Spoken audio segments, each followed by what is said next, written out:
Bonjour à tous. Eh bien, nous allons prendre un instant cet après-midi pour continuer la lecture du livre Un mois avec nos amis, les âmes du purgatoire. Au nom du Père qui m'a créé, du Fils qui m'a sauvé et du Saint-Esprit qui me sanctifie. Amen. Jésus, je me plonge en toi, dans ta divine volonté. Je m'unis à toi, je m'identifie à toi, je me fusionne en toi. Et je te supplie, Jésus, de me marquer complètement du sceau de ta divine volonté. Viens vivre dans mon âme et remplis mon cœur de ta puissance, de ta sagesse, de ton intelligence, de ton Esprit Saint, de ton amour, de tous tes attributs divins. Jésus, je voudrais être une extension de ta propre humanité. Alors viens t'installer dans mon cœur. Vraiment débroussaille-le de tout ce qui est laid, de tout ce qui résulte de ma volonté propre. Et viens t'y établir avec le Père, le Saint-Esprit. Agis, Jésus, à partir de toute mon humanité que je t'offre cet après-midi en gage de mon amour pour toi. Prends chacune de mes actions et mets tes mains dans mes mains, Seigneur, que mes actions soient sanctifiées par ta présence, que mes paroles, soient marquées de ta divinité, que ce soit toi dans tous mes regards, toi dans chacune de mes pensées, toi dans mes battements de cœur, toi dans mes respirations, toi dans chacun de mes pas, toi dans tous mes mouvements conscients et inconscients. Que tout soit fait par toi, pour toi et en toi, et que tout te glorifie, Seigneur. Maintenant, dispose-nous, Jésus, à recevoir le nouvel enseignement de l'abbé Berlioz pour que nous puissions vraiment comprendre l'importance d'intercéder ici-bas pour les âmes du purgatoire et comprendre que nous n'avons que cette vie pour t'aimer, pour te louer, te bénir, te glorifier, Jésus, et que passé le temps de la vie, nous rentrons dans le temps de la justice, le temps de la miséricorde se termine. Alors vraiment, ici-bas, donne-nous cette grâce de pouvoir te faire plaisir à chaque instant et de pouvoir t'aimer de tout notre cœur avec ton propre amour, Seigneur. Merci infiniment. Parle maintenant à travers ma bouche et vraiment guide-nous tous, Seigneur. Vraiment donne-nous cette grâce de nous rappeler à chaque instant de tout offrir pour ces âmes qui souffrent là en haut dans ce lieu d'expiation. Alors nous avons vu les jours précédents quels étaient les moyens de soulager les âmes du purgatoire. Nous avons vu que nous pouvions le faire par des actes de charité que nous offrons au nom de ces âmes, que nous pouvions le faire par le moyen de la prière, tout simple, on offre nos chapelets, on offre tous nos exercices spirituels, etc. On peut le faire également en offrant notre communion, en participant à la Sainte Messe et vraiment en offrant notre communion sacramentelle, ou si ce n'est pas possible d'aller à la messe, en offrant notre communion spirituelle chez nous. Là, tout le monde a bien une demi-heure dans sa journée pour s'unir à Jésus, pour aller l'aimer de toutes ses forces. On peut regarder une vidéo sur YouTube d'une messe, s'unir à Jésus, lui demander de venir s'installer dans nos cœurs. Et à chaque fois que nous nous unissons à Jésus, nous pouvons offrir cette union d'amour au nom des âmes du purgatoire. Il y a un autre moyen de soulager les âmes du purgatoire, c'est d'offrir une messe, c'est-à-dire on donne un petit montant au prêtre et le prêtre offre toute la messe, tout le sacrement de l'Eucharistie, donc toute la consécration du pain et du vin au nom des âmes du purgatoire. Donc vraiment, le sacrifice de la Sainte Messe est offert par Jésus lui-même. De tous les moyens que nous avons indiqués jusqu'ici pour le soulagement des âmes du purgatoire, aucun n'est aussi puissant, aussi efficace que le saint sacrifice de la messe. C'est un article bien consolant de notre foi. Donc rappelons-nous tous les exemples que nous avions déjà vus les jours précédents où des personnes offraient des messes pour les âmes du purgatoire et puis elles avaient la chance de voir ces âmes resplendissantes de lumière. Ces âmes avaient pu quitter le purgatoire parce que des messes avaient été offertes vraiment en leur nom. La raison en est que toute l'efficacité du divin sacrifice vient de ce qu'il est offert en la personne et au nom de notre Seigneur Jésus-Christ. Donc c'est vraiment le sacrifice est offert en fait par Jésus lui-même.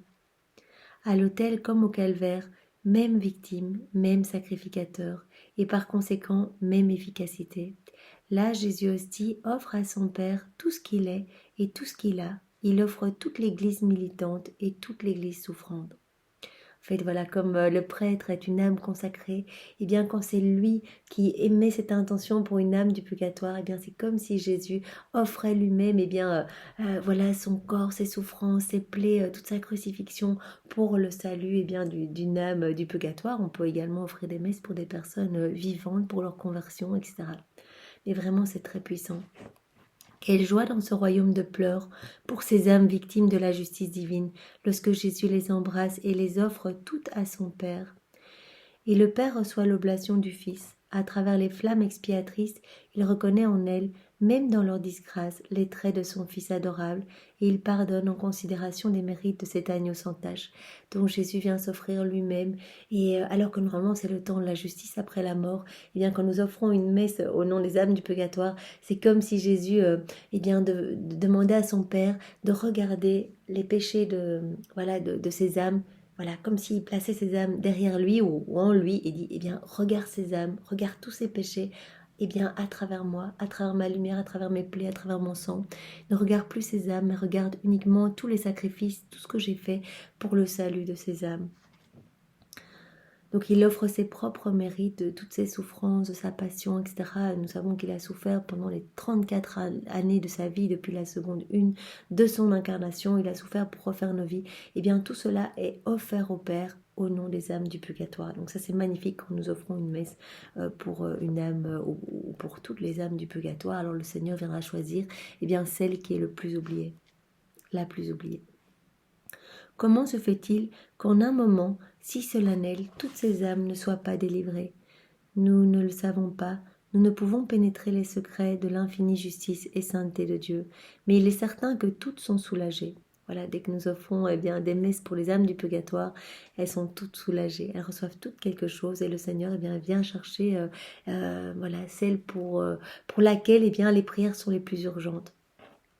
Un saint docteur de l'Église affirme même qu'après chaque messe, beaucoup d'âmes quittent le purgatoire et s'envolent vers le paradis. Donc à chacune des messes, déjà, ces messes sont offertes. Rappelons-nous que le prêtre, après, demande vraiment que le sang de Jésus vienne recouvrir les âmes du purgatoire. Donc il y en a déjà beaucoup qui peuvent être délivrés grâce au saint sacrifice de la messe. Mais également, nous pouvons demander spécifiquement pour une âme que le saint sacrifice soit offert. À Rome, dans un monastère, une peinture représente Saint Bernard disant la messe et des âmes qui sortent du purgatoire et montent au ciel à mesure que le sacrifice continue. Pourquoi pensons-nous si peu à ces grâces exceptionnelles? Dans la plupart des familles chrétiennes, on fait célébrer une messe de huitaine et des messes anniversaires chaque année. Est-ce que nous, on y pense? C'est vraiment quelque chose d'important. Voilà, à l'anniversaire de la mort d'un de nos proches, pourquoi ne pas offrir une messe? Et pourquoi ne pas faire, si nous aimions fort un proche, pourquoi ne pas lui offrir une neuvaine, même si nous avions des différends, nous voulons vraiment le salut de cette âme, de ces âmes que nous connaissons et de toutes les âmes du purgatoire. Et donc nous pouvons offrir peut-être des neuvaines. Neuvaine, c'est 9 jours consécutifs où les messes sont offertes à l'attention des âmes pour lesquelles on offre ces messes. Donc non seulement ce saint sacrifice de la messe est offert par Jésus lui-même, mais nous l'offrons avec lui. Si vos ressources ne vous permettent pas de faire célébrer souvent des messes, n'oubliez pas que vous pouvez les offrir vous-même d'une certaine manière, en y assistant avec dévotion, en unissant vos prières à celles du prêtre, à celles de notre Seigneur.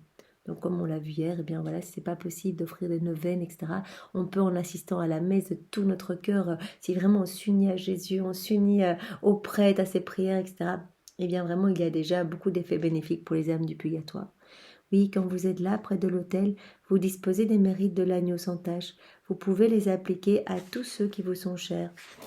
Et de même que Marie et Joseph réglaient les actes et les démarches de l'enfant en Dieu, vous exercez une autorité sur Jésus Eucharistie.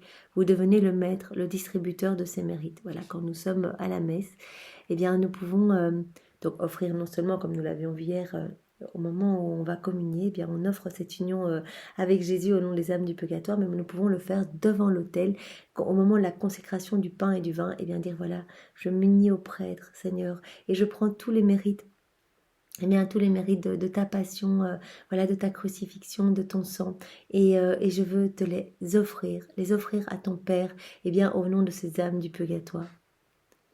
On devient ainsi le distributeur des mérites de Jésus.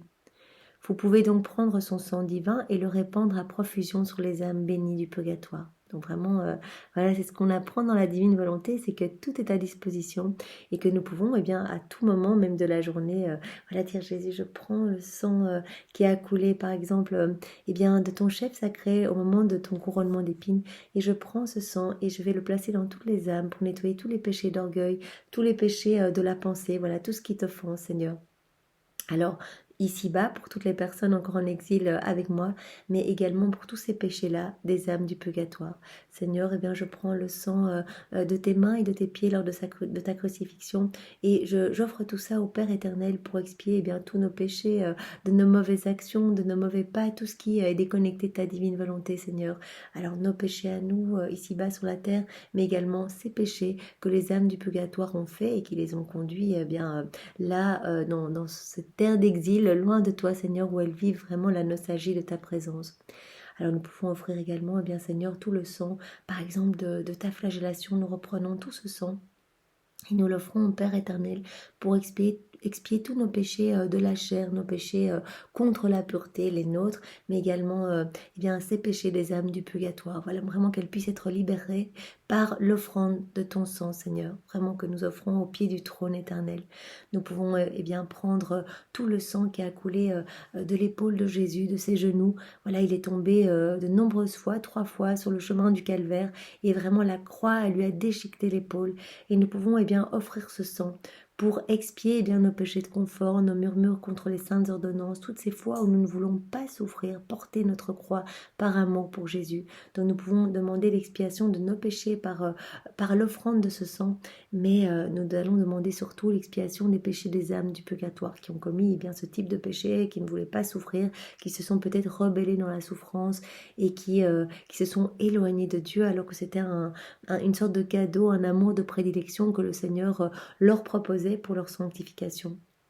Et donc, comme cela, nous pouvons offrir par exemple le sang de Jésus qui a coulé lors de sa circoncision. On peut offrir ce sang pour expier tous nos péchés de la jeunesse, nos premiers péchés mortels, les nôtres, voilà, ceux de nos familles, nos proches, mais également tous ces péchés commis par les âmes du purgatoire. Donc vraiment, nous pouvons, dans la divine volonté, offrir à tout moment de la journée, puisque nous pouvons nous unir à Jésus à chaque instant de la journée. Et il vient vraiment eh bien, vivre en nous comme si nous l'avions communié, mais il reste beaucoup plus longtemps.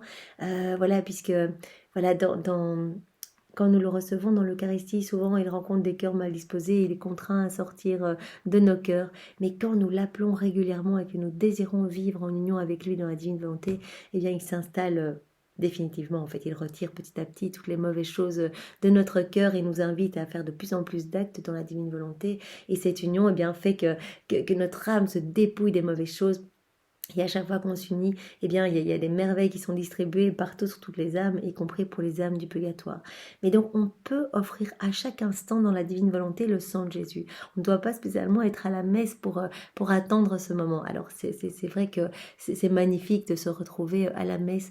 Vraiment, nous revivons. Eh bien, c'est comme si nous étions au pied de la croix, sur le mont Golgotha. C'est comme si nous étions vraiment à recevoir tout le sang de Jésus, le sang de sa crucifixion sur nous, et nous pouvons prendre avec nous eh bien, toutes les âmes du purgatoire pour qu'elles soient vraiment baignées dans le sang de Jésus. Nous pouvons les prendre et les plonger dans les plaies de Jésus, puisque vraiment ces plaies étaient tellement profondes qu'on voyait tous les autres Jésus. Eh bien, nous pouvons nous imaginer que nous plongeons les âmes du purgatoire et les agonisants, ne pas les oublier, et que nous refermons les chairs de Jésus sur ces âmes pour qu'elles puissent être vraiment purifiées, embellies et se rapprocher vraiment voilà, de leur Seigneur, qu'elle puisse vraiment, de notre Seigneur, qu'elle puisse regagner gagner le ciel.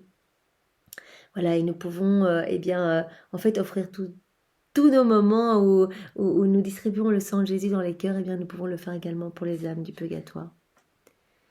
Vous pouvez leur appliquer le fruit du sacrifice ainsi que la part qui vous revient de droit, de toutes les messes qui se disent dans l'univers. Donc on peut vraiment reprendre tous les fruits attachés voilà, à la consécration, voilà tout ce que Jésus a fait lors de la dernière scène. Eh bien, il y a plein de fruits attachés pour chacun de nous, tout ce qui réparait quand il disposait les cœurs, etc.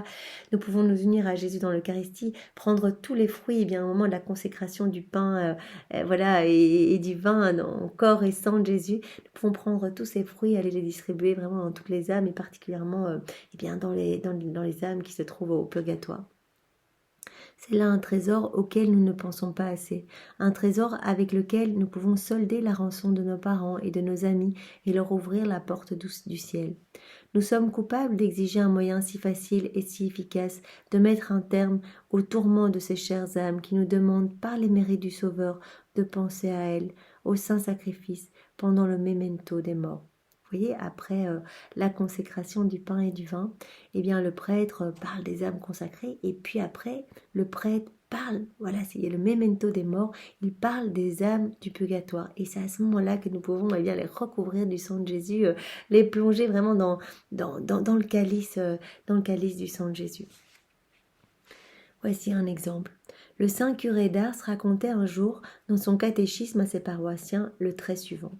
Mes enfants, un bon prêtre avait eu le malheur de perdre un ami qu'il chérissait tendrement. Aussi, priait-il beaucoup pour le repos de son âme. Un jour, Dieu lui fit connaître qu'il était en purgatoire et qu'il souffrait horriblement. Ce saint prêtre ne crut rien faire de mieux que d'offrir le saint sacrifice de la messe pour son cher défunt. Donc, un prêtre qui perd un ami et il apprend quelque temps après que cet ami est au purgatoire. Et donc, il offre la messe pour son ami. Au moment de la consécration, il prit l'hostie entre ses doigts et dit « Père saint et éternel, faisons un échange. Vous tenez l'âme de mon ami qui est en purgatoire, et moi je tiens le corps de votre fils qui est entre mes mains. Eh bien, Père bon et miséricordieux, délivrez mon ami, et je vous offre votre fils, avec tous les mérites de sa mort et de sa passion. » Donc vraiment, il a offert tous les mérites de la passion de Jésus, voilà, son corps, son sang, ses souffrances, au Père éternel. Et il a dit, bien, on va faire un échange. Voilà, je t'offre tous les mérites de Jésus, voilà tout ce qu'il a souffert, et en échange, je te demande le salut de l'âme de mon ami. Sa demande fut exaucée. En effet, au moment de l'élévation, il vit l'âme de son ami toute rayonnante de gloire qui montait au ciel. Dieu avait accepté l'échange. Eh bien, mes enfants, ajouta le curé d'Ars, quand nous voulons délivrer du purgatoire une âme qui nous est chère, faisons de même. Offrons à Dieu par le saint sacrifice son Fils bien-aimé, avec tous les mérites de sa mort et de sa passion. Il ne pourra rien nous refuser. Voilà, quand nous faisons dire une messe pour un défunt, c'est cela que nous faisons. Nous offrons le saint sacrifice, toutes les souffrances de Jésus, toute sa passion au Père éternel pour l'expiation des péchés d'une âme du purgatoire. Suivons donc le conseil du saint curé d'Ars. Alors nous avons d'autres exemples, des messes pour les défunts. Sainte Élisabeth, reine du Portugal, venait de perdre sa fille Constance, reine de Castille. Elle se rendait à Santarém. Comme elle passait près d'un bois, un ermite en sortit et se mit à courir derrière le cortège royal, criant qu'il voulait parler à la reine. Les gardes le repoussaient, mais la reine, l'ayant entendu, ordonna qu'on le lui amenât. Il lui expliqua que plusieurs fois, pendant qu'il priait dans son ermitage, la reine Constance lui était apparue et l'avait conjuré de faire savoir à sa mère qu'elle gémissait dans le purgatoire et qu'il fallait dire la messe pour elle tous les jours pendant 1 an. Donc, eh bien, parfois, dire une messe, 9 messes, eh bien, cela suffit pour délivrer les âmes du purgatoire. Ici, eh bien, apparemment, peut-être que cette âme était plus encrassée et elle a demandé, donc Constance est la fille de la reine Élisabeth, elle a demandé à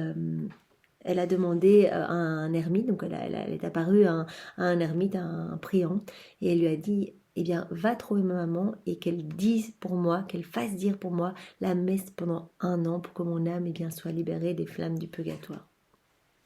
L'ermite se retira et l'on ne le revit plus. Les courtisans qui l'avaient entendu s'en moquaient et le traitaient de visionnaire, de fou et même d'intrigant. La reine Élisabeth trouva qu'il était plus sage de faire ce que lui était demandé par cet homme si peu ordinaire. Après tout, se dit-elle, faire dire des messes pour notre chère fille défunte est dans la logique chrétienne.